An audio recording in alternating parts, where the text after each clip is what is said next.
Hola Dani, ¿cómo estás? Bienvenido. Hola Natalia, muchas gracias por la invitación, muy feliz de estar en tu programa, muy contento. Ay, qué bueno. Cuéntanos dónde estás para que la gente sepa un poquito, que apenas se están conectando varios. Bienvenidos. Fíjate que estoy en Córdoba, ¿sí? Que es la segunda, tercera provincia más importante de Argentina. Estoy en un pueblo muy chiquito, muy lindo que se llama Capilla del Monte. O sea, estás respirando aire puro. Excelente, excelente. ¿Verdad Bueno, que soy muy afortunado? Con mi mujer somos muy afortunados por estar pasando, por estar transitando esta pandemia o esta pandemia, como la llaman en México. de acuerdo, sí. Bueno, para todos les presento a Damián Jacobovic. Él es geopolitólogo, experto en geoestrategia y defensa. Hoy vamos a hablar un tema que nos llamó mucho la atención a Damián y a mí para tratarlo también en el tiempo, y es las libertades individuales en tiempos de COVID. Para hoy, entonces, vamos a comenzar por especificar que tanto Colombia como Argentina en estos momentos han decretado la emergencia sanitaria, pero hay otros países de Latinoamérica como Panamá, Bolivia, Venezuela, que la llaman la emergencia, el estado de emergencia. Está Chile también, que lo ha llamado estado de excepción. Y bueno, para nosotros los ciudadanos de a pie es un poquito confuso. Entonces, nadie mejor que Damián para que nos explique un poco en qué se diferencian todos estos estados de emergencia, estado de excepción, conmoción interior, que han venido decretando varios estados. Adelante.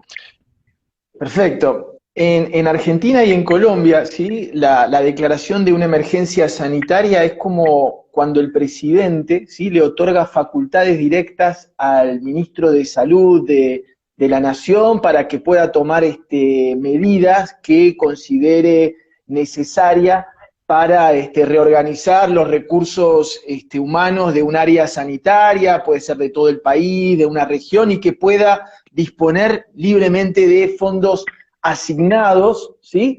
Para poder llevar adelante proyectos urgentes de salud. Por lo general, ¿sí? El Ejecutivo le entrega a la cartera sanitaria como una partida extraordinaria de presupuesto para que el Ministerio de Salud la pueda administrar. Pero básicamente, en el caso del COVID-19, los países utilizan la emergencia sanitaria, marco legal, para que activar distintos dispositivos extraordinarios que se supone son por el bien de la población. Por ejemplo, acá en Por Colombia ejemplo, ya llevamos 170 decretos también. Ya llevamos esos 170 decretos. Ayer nuestro presidente amplió el andamiento voluntario hasta el 30 de agosto y poco a poco se han venido tomando varias medidas que propenden por la salud y el bienestar de los ciudadanos en Colombia. ¿Ha sucedido así con el Estado, o sea, con esta emergencia sanitaria también en Argentina? fíjate Dígame. que sí, te oigo. Fíjate que primero esto que tú me preguntabas, Nati, que es muy interesante, que es la diferencia, ¿no? Entre estado de emergencia, estado de conmoción, interior y estado de excepción, ¿sí? Primero hay que señalar que los nombres y los requisitos pueden variar para que se puedan implementar según los países, puede variar, ¿sí? Yo estudié mucho lo que es los distintos tipos de estado en España, ¿sí? Me voy a basar en esos, que más o menos son los más seguidos en América Latina. Lo que es importante que la gente entienda como diferencia principal entre los tres estados es que a medida que se van aplicando cada uno de los estados, ¿sí? La restricción de las libertades individuales de los ciudadanos se va como asfixiando cada vez más, ¿sí? Por eso, entonces, primero vamos a decir lo que los tres tienen en común, ¿sí? Lo que los tres tienen en común es que se declaran en circunstancias extraordinarias, que pueden ser de diferente índole, ¿sí? Cuando hay algo que pasa que hace imposible el mantenimiento de la normalidad mediante los poderes ordinarios, ¿sí? Que tiene que tienen las autoridades competentes. Y lo que también tienen en común los tres tipos de Estado es que, en teoría, esto yo lo digo bien, en teoría, tanto las medidas como su duración deberían ser lo justo, ¿sí? Lo justo y indispensable para poder asegurar una vuelta a la normalidad, ¿sí? Entonces, lo que estamos viviendo acá en esta situación es que parecería que los estados están un poco desbordados por esta situación, y justamente este tipo de excepción de estados se está como cada vez ampliando más, ¿ok?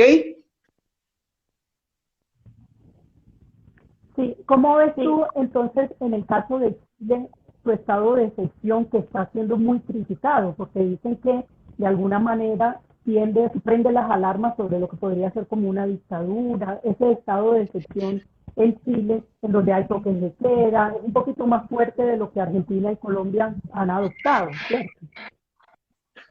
Mira, lo que uno puede llegar a entender es que la mayoría de los expertos en el tema de la pandemia, ¿sí? Dicen que una de las principales herramientas que tiene el Estado o una organización, un organismo para combatir una pandemia es el confinamiento o aislamiento de toda la población o de una porción determinada de esta, ¿sí?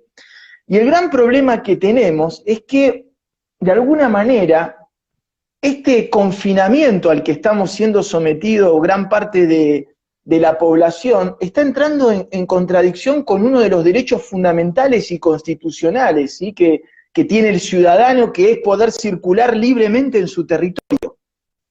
Entonces, ¿sí? Para poder implementar esta prohibición al ciudadano de circular, ¿sí? Se necesita como un marco legal, que es implementar estas medidas, ¿sí?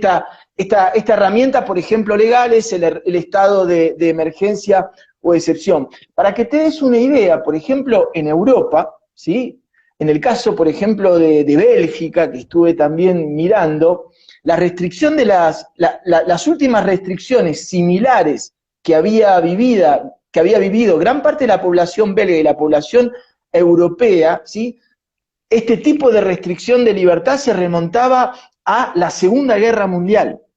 ¿Se entiende? Hacía casi más de 60 años, 70 años, que una gran parte de la población de Europa no estaba sometido a este tipo de restricción. Entonces, ¿sí? Después uno tiene la sensación, ¿sí? No sé si tenés otra pregunta. No, sí, continúa con estas, tenemos varias y el público también puede hacerlas, las tomaremos en cuenta, las preguntas que te digan, claro que sí. Ok, y lo que está sucediendo, ¿sí? Lo que está sucediendo y que vos lo decís muy bien, está sucediendo, hay como una percepción por parte del ciudadano, ¿sí? Del ciudadano, yo creo que de todos los países, pero en América Latina sobre todo, por ahí por la historia que tenemos, de que hay como, por parte de las autoridades, hay como un abuso de poder que se da por parte de las autoridades durante estas restricciones, ¿sí? Primero que vamos a decir es que lamentablemente, ¿sí? Lamentablemente, esto de que ciertos gobiernos aprovechen, ¿sí? Ciertas situaciones especiales, situaciones de pandemias, de calamidades, de guerras, etcétera, distinto del mundo, ¿sí? Para poder hacer pasar en fuerza ciertas medidas, ¿sí? Son como muy comunes. Pero yo creo que esto además, ¿sí? Va de la mano con una percepción que el ciudadano en general planetario, creo yo, tiene de los políticos, ¿sí? La imagen de los políticos está llegando No ayuda. No está ayudando mucho, ¿sí? Como vos decís, no está ayudando mucho y está llegando tal vez a uno de los países, en los países donde no es obligatorio votar. En mi país, por ejemplo, es obligatorio votar.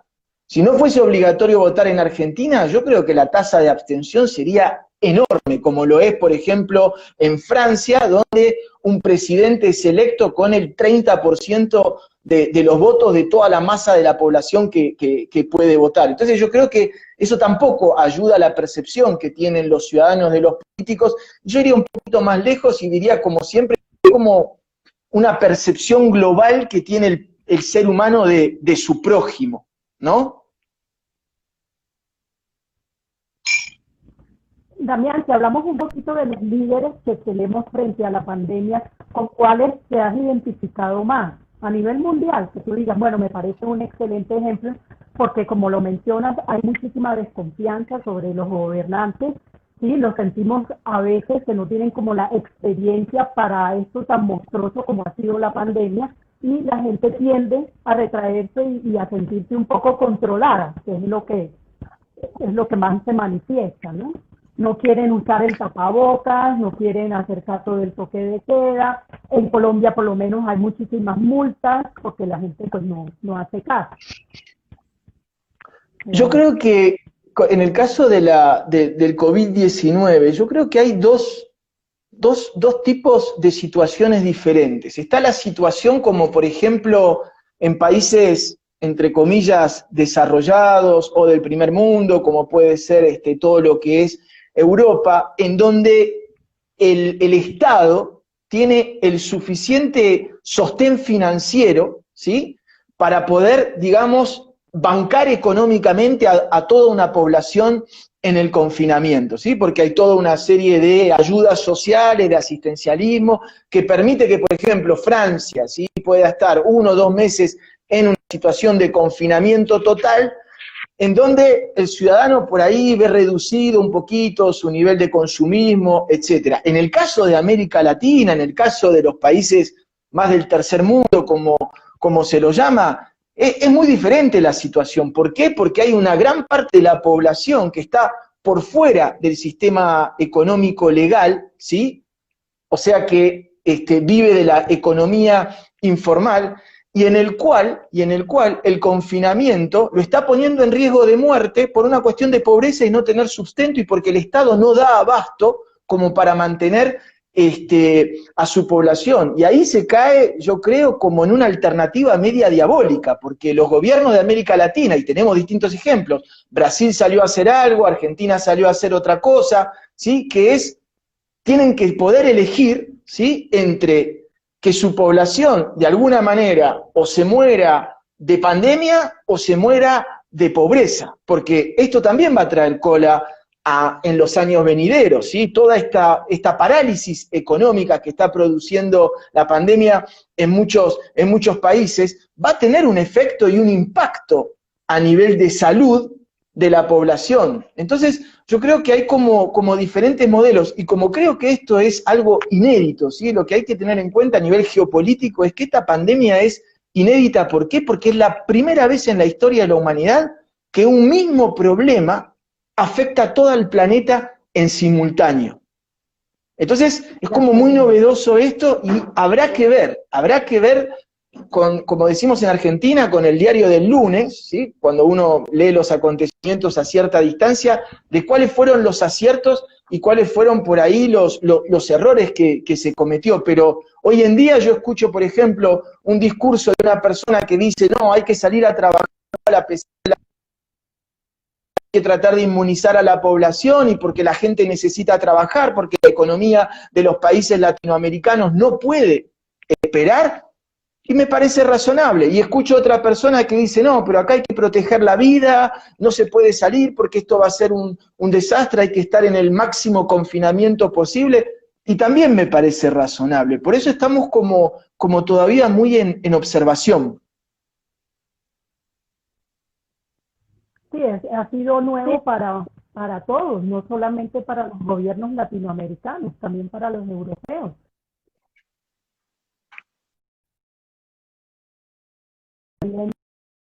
Muy novedoso.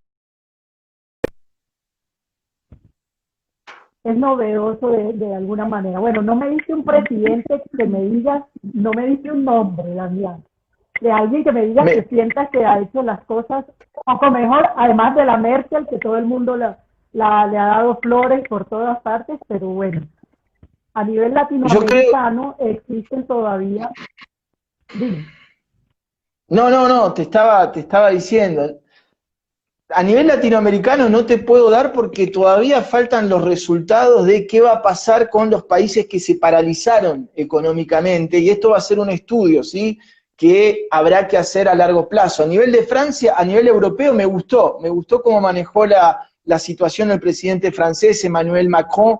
Me pareció que estuvo bastante bien, bastante cercano de la gente, supo entender cuando los franceses ya estaban hartos del confinamiento, y ¿sí?, hay un momento en que el gobernante tiene que elegir y tiene que decir, bueno, hay que salir a convivir con este virus. Y habrá momentos en donde habrá que decir, bueno, esta vez toca más estar acá. Falta ver un poquito los resultados en América Latina. Bueno, Damián, nos siguen desde Chicago. Marta Medina nos comenta que en Chicago sigue siendo un aislamiento voluntario, ¿sí? Otras personas también nos están diciendo que los tickets y este tipo de amonestaciones a la población son necesarias porque a veces la gente no hace caso, ¿sí? Entonces, ¿qué opinión tienes ahora hablando un poquito sobre otros críticos que hablan de la sociedad china y nos dicen que poco a poco nos están controlando en este país? En China por lo menos hay un reconocimiento facial, se han propuesto hasta brazaletes que a través de nuestros celulares pues sepamos si estamos con COVID, si estamos en riesgo de ser infectados o no. Y estas personas que son críticos ante este esquema de gobierno, como lo plantea esta sociedad china, de un control total de la sociedad, pues están alertando también a la población, a todos los ciudadanos. ¿Qué opinión te merecen estas? Yo creo que esto, Natalia, para mí es como lo más importante, es como lo que más los seres humanos vamos a tener que reflexionar y que nos puede, digamos, traer como moraleja la pandemia, que es entender en el nuevo paradigma, ¿sí?, que estamos entrando en este siglo XXI, que es el paradigma en donde la libertad entra en contradicción con la seguridad del ciudadano, ¿sí? Parecería que la sociedad tiene que elegir entre o darle al ciudadano libertad o darle seguridad. Cuando hablamos de seguridad tiene que ver con la vida misma, que es la que está en juego. Y el COVID-19, ¿sí?, es una clara muestra para mí acerca del equilibrio que el ser humano tiene que buscar. ¿Por qué? Porque lo que hay que entender es que la seguridad lo que busca es resguardar la vida del ciudadano. Y la libertad tiene que ver con la libertad individual. Entonces, si uno prioriza, ¿sí?, hay gente que prioriza la seguridad y no lo hace de mala, lo hace porque simplemente a nivel filosófico, ¿sí?, piensan que lo más preciado que tiene un ser humano es su vida, son las funciones vitales, ¿sí? Y hay otros que piensan que lo más importante que tiene un ser humano, incluso antes de su vida, es su libre albedrío, la libertad de poder elegir. Yo siempre cuando hablo con alumnos sobre este tema de la libertad versus la seguridad, yo le hago el mismo ejemplo, ¿sí? Es medio una historia de ciencia ficción, pero les digo, imagínense que ustedes están por encarnar en la Tierra, ¿sí? Son almas que están por encarnar en la Tierra y tienen que elegir entre vivir una vida 20 años libres y después se terminó, u vivir 80 años como esclavos. ¿Qué prefieren? ¿Sí? Porque fíjate que, y ahí es donde está resumido el grave problema, ¿sí? Un ser humano, si no es libre, ¿sigue siendo un ser humano? ¿Se entiende? Entonces, lo que yo creo que la vida del ser humano tiene sentido por el simple hecho de estar vivo o por el hecho de poder ejercer su libre albedrío. ¿Cuándo es? Es un gran debate filosófico. Y fíjate que los regímenes más bien socialistas, ¿sí?, tenían tendencia, o tienen tendencia, si es que la izquierda todavía existe, es otro debate, a priorizar el derecho a la vida como lo más importante que hay. Y, ¿sí?, los países con unas doctrinas más liberales, lo que más resaltan es la libertad personal. Pero, ¿sí?, lo que uno tiene que entender es que si estás seguro, Si querés estar seguro 100%, no podés estar libre 100%. Y si querés estar libre 100%, no podés estar seguro 100%. Entonces, ¿cómo solucionamos esto? ¿Sí? Creo que los grandes errores en los cuales se cae a veces en los debates que pensar de que uno tiene que elegir el uno o el otro, ¿sí? Como en el siglo pasado, donde nos hacían creer que había que elegir entre o el liberalismo o el socialismo, ¿sí? Yo creo que lo que el ciudadano, y yo creo que el desafío ahora de los gobiernos y del ciudadano, es tratar de lo que en las sabidurías ancestrales, ¿sí? En el taoísmo, se llama buscar el camino del medio, ¿eh? El camino del medio es como el punto de equilibrio, ¿sí? Entre dos sistemas o dos poderes que están en contradicción. En este caso, la sociedad va a tener que encontrar su punto de equilibrio entre esto que es la seguridad y la libertad. Hablando de este tema, de este punto de equilibrio, tú también nos decías, en el blog nos comentas de la polarización que hay en Argentina, al igual en Colombia. ¿Crees que después de esta pandemia podamos seguir a otro paso que no sea izquierda, derecha, y estemos hablando como de esos mismos escenarios que no están funcionando? Porque tú dices, después de la pandemia, ¿cuál va a ser la normalidad? Lo normal estaba mal, entonces tendremos que retomar y hacer las cosas diferentes. ¿Cómo es entonces, Damián, esta parte, después de la pandemia, retomar como esta?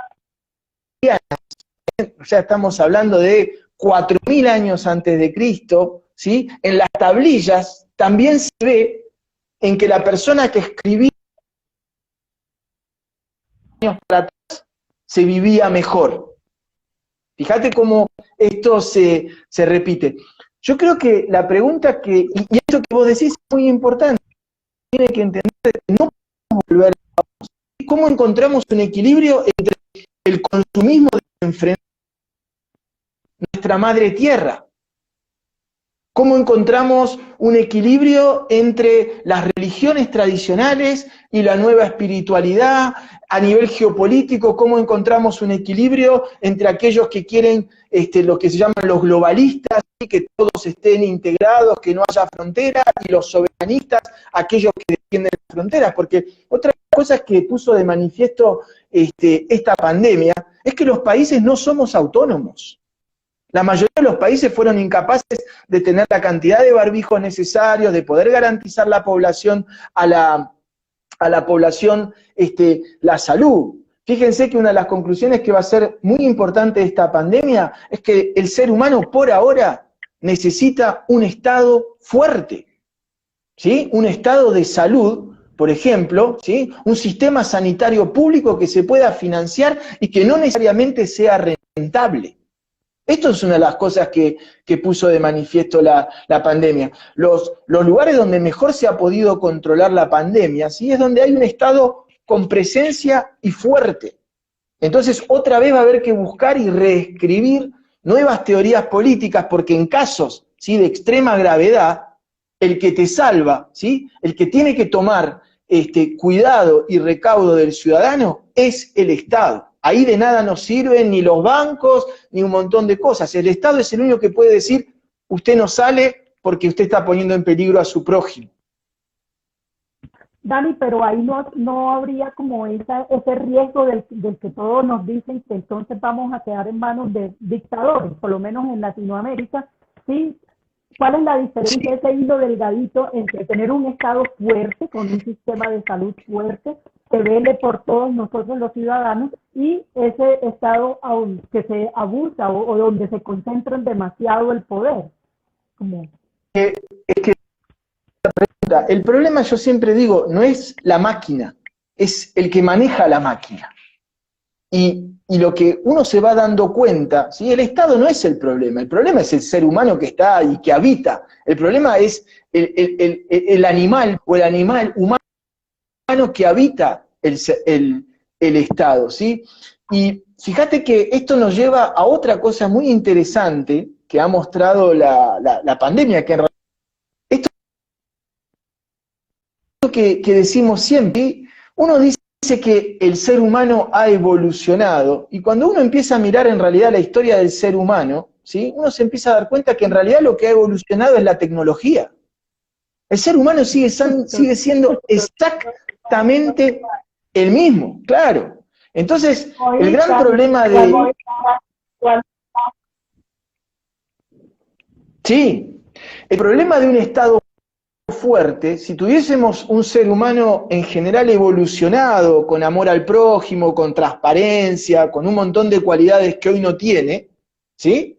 Uno podría decir, bueno, el Estado es un Estado protector, ¿sí? Porque se supone que el Estado, tiene que defender los intereses del ciudadano, pero, como lo hemos en un montón de situaciones geopolíticas, en Venezuela, en Siria, ahora estamos viendo que Estados Unidos está amenazando con... Está en esa pequeña dudas todo el tiempo. Quiero hablar un poquito, Damián, sobre el tema del Salvador. Yo sé que no es tu tema fuerte, pero en nuestro blog tú haces una exaltación del manejo de la parte de comunicaciones en este país. Se supone, o bueno, es lo que tenemos entendido, que también en Salvador, a través de su presidente Nayib Bukele, está también como tomándose un estado también más allá de emergencia, podríamos decir así, y se teme que se pueda perpetuar también él en el poder. Pero tú me decías que para ti, desde tu punto de vista geopolítico, crees que ha hecho una buena labor en la parte de comunicaciones. Explícanos un poquito más sobre eso. Sí, yo creo que, a ver, lo que repito siempre es que no soy un experto del Salvador y que lo miro de vez en cuando, presto atenciones. Y también quiero aclarar que en El Salvador, de parte de Bukele, también vi como muchas señales de alerta a los procesos democráticos, en cosas que también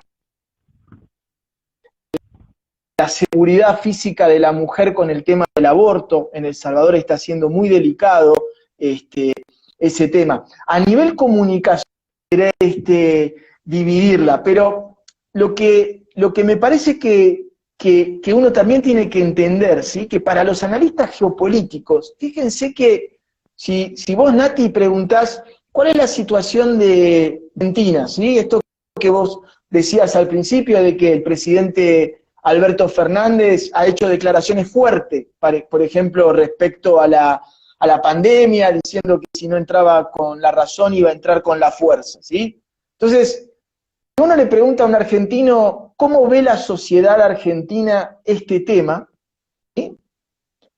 Le va a pasar que, depende a quién le pregunte, le van a pintar, ¿sí?, una película completamente diferente de la situación del país. En Colombia pasará lo mismo, no es lo mismo preguntarle qué situación del país ve a una persona seguidora de Uribe que a una persona que está en contra del uribismo, y uno va a escuchar dos relatos y uno va a decir, pero son dos países completamente diferentes.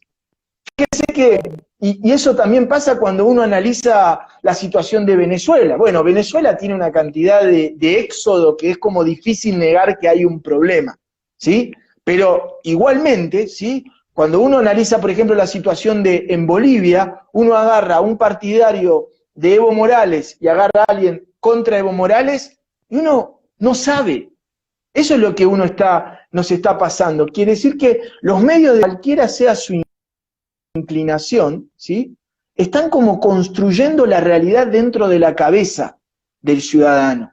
Por eso una de las cosas que más, y por eso me parece a mí muy delicado hablar de la realidad de un país como El Salvador, ¿sí?, al cual yo nada más, de alguna manera, toco de oído, miro algunos diarios, pero cuando leo los diarios trato de ver también la orientación que tiene el diario, a ver si es un diario más de centro izquierda, un diario más de centro derecha. Por eso, una de las cosas me parece más importante y que va a ser uno de los grandes desafíos del siglo XXI, va a ser que, ¿sí?, o las sociedades traten de crear ciudadanos conscientes comunicacionalmente. Eso me parece un gran desafío. Hacerle entender a la gente, ¿sí?, como que no era como pasaba hacía 20 años atrás, que, ¿te acordás cuando uno decía, como lo vi en el diario, es verdad? Uno tenía esa esa manera de pensar, que lo había leído en el diario o en el noticiero. Exactamente. Había que no había periodistas como ahora, no hay tantos pseudo periodistas enviando información, malinterpretando las cosas, sin contexto. Exactamente. Ahora, por ejemplo, no sé, vamos, por ejemplo, a la situación de Irán, en donde hubo movilizaciones muy importantes. Antes de Internet, ¿sí? Principales medios de comunicación, sacaba a todos los periodistas y era imposible saber qué es lo que ocurría en Irán. Hoy en día, gracias a la tecnología y todo eso, uno puede ver un montón de cosas que antes no veía. Por ejemplo, respecto a lo que pasó en Chile, todas las protestas sociales que hubo en Chile, si uno leía solamente los diarios oficiales, Chile parecía el planeta de los ositos cariñosos, pero cuando uno veía, ¿sí?, lo que estaba pasando a nivel de las transmisiones de las personas, uno, sin tomar opinión, sin tomar partido, decíamos, uy, en Chile está siendo muy brava. Por eso es muy importante esto que vos decís, y yo creo que a futuro, hablando de los medios de comunicación, ¿sí?, y esto lo sabemos todos, sabemos que una persona que tiene miedo a enfermarse es mucho más propensa para enfermarse que una persona que no tiene miedo. Entonces, siguiendo este razonamiento, ¿sí?, en algún momento los seres humanos, los ciudadanos del mundo, vamos a tener que exigirle cuentas a nuestros grandes medios de comunicación para ver qué es lo como sensación frente a la pandemia, porque esto es un problema de todos los medios de comunicación argentino, estadounidense, ¿no? Te ponen el foco en las muertes en vez de en los recuperados, en los contagiados, en vez de mostrarte proporcionalmente la cantidad de millones de habitantes que tiene tu país, ¿no? O decirte, mirá, vamos mal, pero de a poquito la curva, ¿no? ¿Por qué? Porque hemos inventado un sistema en donde el miedo vende más que la tranquilidad. Son todas cosas que hay que volver a pensar. Pero Damián, entonces esto del control de los medios de comunicación y hacer que las personas podamos ser más reflexivos en la parte de comunicaciones, de pronto se podría empezar a hacer a través de la educación, porque es que no hay discernimiento, la gente se dedica a repetir lo que el medio X o Y dijo y lo dan por cierto, como dicen, antes uno leía algo y esa era una fuente confiable, uno estaba pues seguro de lo que estaba leyendo, hoy en día no, porque tenemos muchos canales paralelos, fake news, que hacen y deshacen. Y sumado a esto está la polarización, si está un poquito más a la derecha o está un poquito más a la izquierda. En nuestro país pues sufrimos de eso porque ya están muy catalogados y muy identificados los periodistas que tienen ciertas tendencias y ni siquiera se puede hablar que sean un poquito imparciales ni veraces. Entonces, ¿crees que a través de la educación, tú eres profesor, se podría lograr un poquito como esa cátedra para que fuéramos un poco más como conscientes de la comunicación y no tragarnos todo entero? Sí, yo creo que como vos decís, la educación es la herramienta por excelencia, ¿sí? La herramienta por excelencia para darle al ciudadano esa capacidad de, al menos de tratar de buscar, como decimos, la otra campana, antes de emitir un juicio o enojarme con alguien, ¿sí? De tratar de esto que es realmente ponerse, ¿sí?, y empezar a mirar la realidad con otros anteojos, con otra visión. Y creo también que va a haber a un momento dado, vamos a tener que, no sé, tratar de que los mismos medios de comunicación, ¿sí?, sería muy bueno que los mismos medios de comunicación tengan la transparencia y la honestidad para decirle al ciudadano, esta es una sobre la realidad. Existen otras miradas sobre la realidad de otros medios de comunicación y usted, ciudadano, lo que tiene que hacer es tratar de dibujar, ¿sí?, o de alguna manera de integrar su propia realidad, a ver qué es lo que piensa y darle esta herramienta. Todavía en el siglo XXI vivimos con muchos ciudadanos que porque lo ven en el noticiero a la mañana ya lo dan por hecho, ¿sí? Y también, y esto se traslada también en las clases políticas, ¿sí? que tenemos, porque por eso yo digo que el problema no es la máquina, es el ser humano, porque los medios de comunicación están habitados por seres humanos, los gobiernos están habitados por seres humanos, las iglesias están habitadas por seres humanos, los templos están habitados por seres humanos, ¿sí? Y uno ve que finalmente el ser humano es el mismo en todos los aparatos, desde un aparato, mismo en un aparato, en un movimiento espiritual, uno ve muchísima gente buena, muchísima gente mala, en la ecología, donde uno diría, no, acá debería haber solamente gente buena, no existe eso. Entonces, fíjate, yo creo que también a nivel comunicacional, ¿sí? Estamos teniendo un grave problema, y ahí yo creo que es como el problema de que están unidos, ¿sí? La clase política con los medios de comunicación, ¿sí? Que es el ciudadano, la única oferta que tiene, ¿sí? O sea, la única oferta política que tiene el ciudadano de la mayoría de los países del mundo es que elegir a quién puede odiar, ¿sí? Porque eso es lo que le dan los partidos políticos. Los partidos políticos no le dicen, síganme a mí porque yo hago las cosas bien. No, síganme a mí porque el otro, ¿sí? No sirve para nada. Y siempre... Dime. No, que siempre es así, ¿no? Ni siquiera venden sus posturas, sino hablan mal todo el tiempo del oponente y es insoportable. Aquí en Colombia estamos cansados de comunicación que fluye sin insultos, sin agravios, y quien tal político le dice al otro y de verdad que quedamos en la mitad como un sándwich. Exactamente, y en ese caso el ciudadano, ¿sí? Queda como preso de esa guerra mediática que hay en los políticos.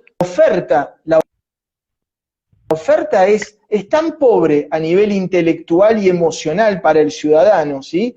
Que lo único que puede elegir es, bueno, a ver, voy a elegir a quién voy a odiar, porque lo único que escucha de los políticos, ¿sí? Es odio. Y yo siempre digo, me causa mucha gracia porque en Argentina, por suerte, igual que en Colombia, democrática, ¿sí?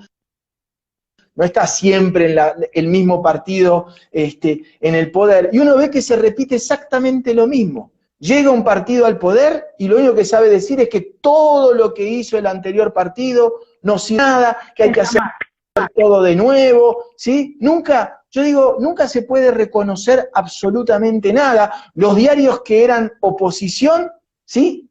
Son los mismos que ahora por ahí dicen que el presidente de turno hace todo bien, y el diario que antes era oficialista ahora es oposición, ¿sí? Y el ser humano, el ciudadano, está preso de ese Estado.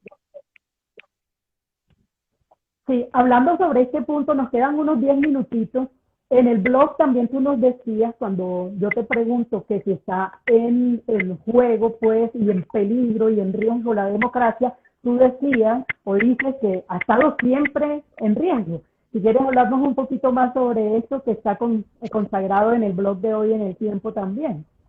Sí, lo que yo digo en el blog es el mismo sentido de democracia, ¿sí? Si uno va al invento de la democracia, que uno se la asigna tradicionalmente a los griegos, ¿sí? Los griegos habían construido un sistema democrático, pero financieramente, a nivel productivo, se sostenía sobre todo una base de cantidad de esclavos, ¿sí? Entonces, el término democracia, hoy sería el término democracia, sí, quiere decir, es algo que defiende los intereses de la mayoría.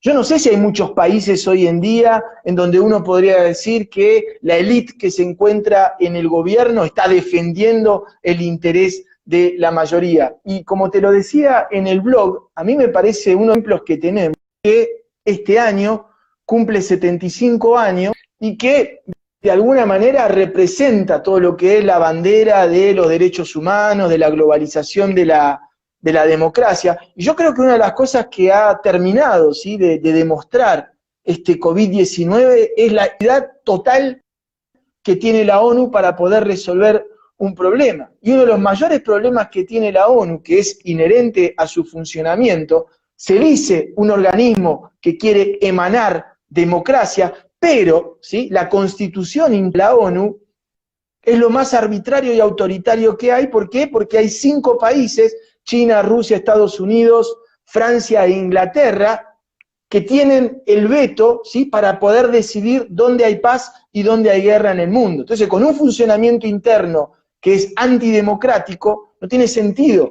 Entonces, una de las cosas que yo creo que vamos a tener que volver a pensar después de la pandemia es, tenemos que construir un nuevo sistema democrático y un nuevo sistema en donde haya realmente la posibilidad de que entre los partidos políticos, ¿sí?, pueda no haber esta guerra de odio y pueda realmente pensarse en el ciudadano como lo más importante, como el tesoro más preciado que hay que cuidar. Para finalizar, me gustaría saber un poquito qué herramientas podemos contar los ciudadanos para de pronto defender esa libertad individual que de alguna manera nos vemos un poquito afectados. Queremos nuestra seguridad, es cierto, estamos en ese bailoteo entre si estamos seguros o estamos sanos y libres. Bueno, pero también podríamos analizar un poquito qué herramientas tenemos en nuestros estados también para poder nosotros defender nuestras libertades individuales. Yo creo que la mayor cantidad de opiniones diversas al respecto.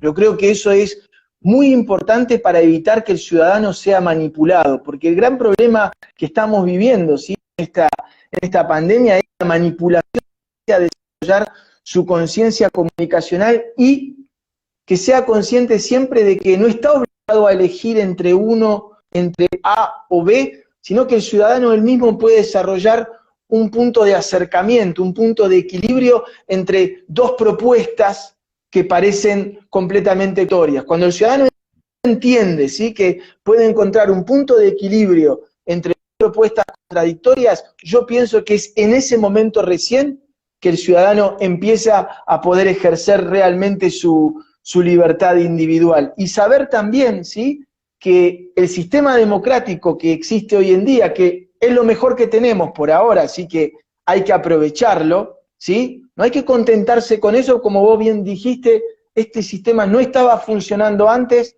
tiene que empezar a funcionar ahora, y la libertad individual del ciudadano es uno de los pilares fundamentales, ¿sí? Pero sobre todo la libertad de libre conciencia.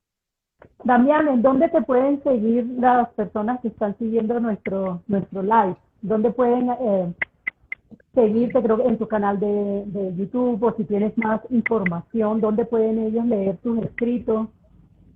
Bueno, la gente que esté interesada pueden buscar, ahí en Google ponen Damián Jakubowicz y ahí va a aparecer YouTube, Instagram, Facebook, ¿sí? Y distintas cosas. Así que muy agradecido, Nati, por esta oportunidad de poder expresarme. No, a ti mil gracias por estar en el Blog del Tiempo y en este live, de que de alguna manera despeja un poco de dudas sobre los temas de las libertades y la seguridad y todos estos nuevos paradigmas que nos diste a conocer hoy, que están maravillosos para no quedarnos como tan enclaustrados en los mismos sistemas y en la misma polarización que vivimos en Latinoamérica.